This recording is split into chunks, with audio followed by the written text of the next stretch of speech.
Shalom, selamat sore untuk kita semua. Selamat Natal untuk bagi yang merayakannya, dan selamat tahun baru bagi kita semua. Baik, terima kasih banyak karena sudah menonton video ini. Dan video ini saya buat untuk melengkapi tugas mata kuliah saya, yakni manajemen konflik dan ilmu komunikasi.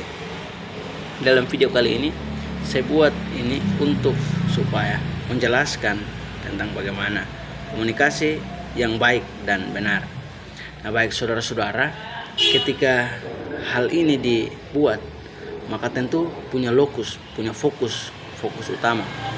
Fokus utamanya yaitu adalah debat kandidat calon wakil presiden 2024 ini yang dilakukan pada tanggal 22 Desember 2023. Gunanya agar saudara-saudara yang mau memilih, saudara-saudara yang mau memberikan hak suara, jangan keliru dalam memberikan hak suara. Saudara-saudara dapat menempatkan, saudara-saudara dapat melihat mana yang benar-benar saudara-saudara anggap memimpin negeri ini, dan saudara-saudara dapat memilihnya dengan baik. Dan jangan lupa, saudara-saudara jangan golput, karena suara saudara-saudara adalah suara yang akan mewakili masyarakat semua di seluruh Indonesia. Baik saudara-saudara, dalam debat tersebut di bagian awal para calon menjelaskan, memaparkan visi dan misi dari debat tersebut. Misi-misi, selain itu juga ada program kerja dari para calon tersebut. Saudara-saudara, ketika program kerja itu dipaparkan, terlihat bahwa ketenangan dalam memaparkan, dan dalam memaparkan juga disampaikan dengan baik, jelas artikulasinya, komunikasinya, sehingga kita memahami.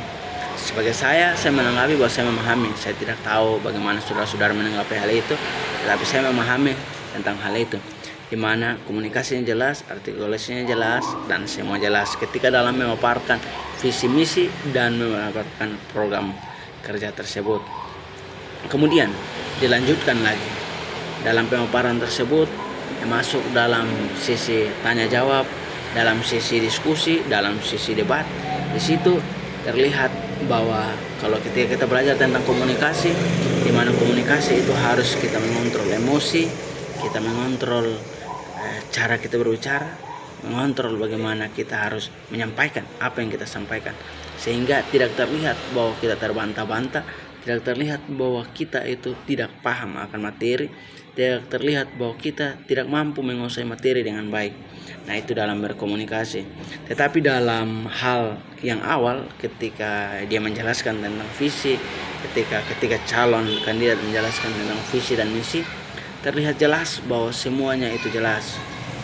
Namun kemudian masuk dalam sesi tanya jawab, dalam sesi pertama, sesi kedua, sesi ketiga, dan seterusnya, mulailah terjadi hal-hal yang kemudian menurut saya pribadi itu kandidat mulai tidak mengontrol segala sesuatu.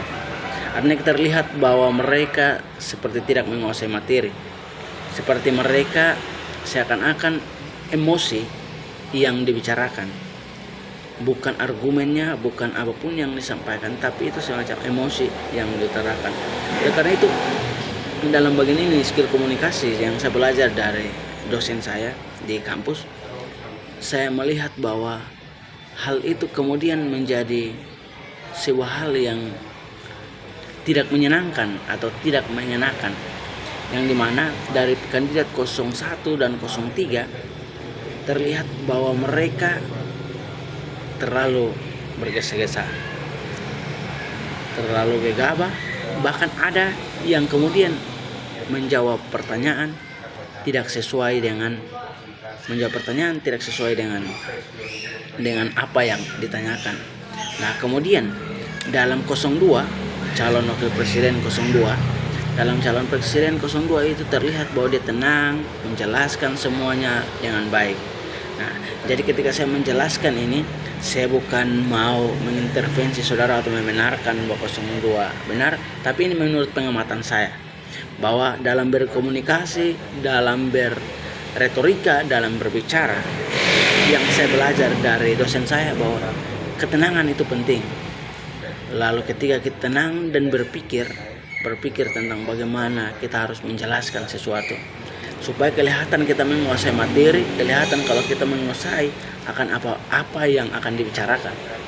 Nah, dari ketiga calon cawapres ini, saya melihat bahwa Pak Gibran sendiri dalam cawapres 02 masih tenang dalam posisi tenang.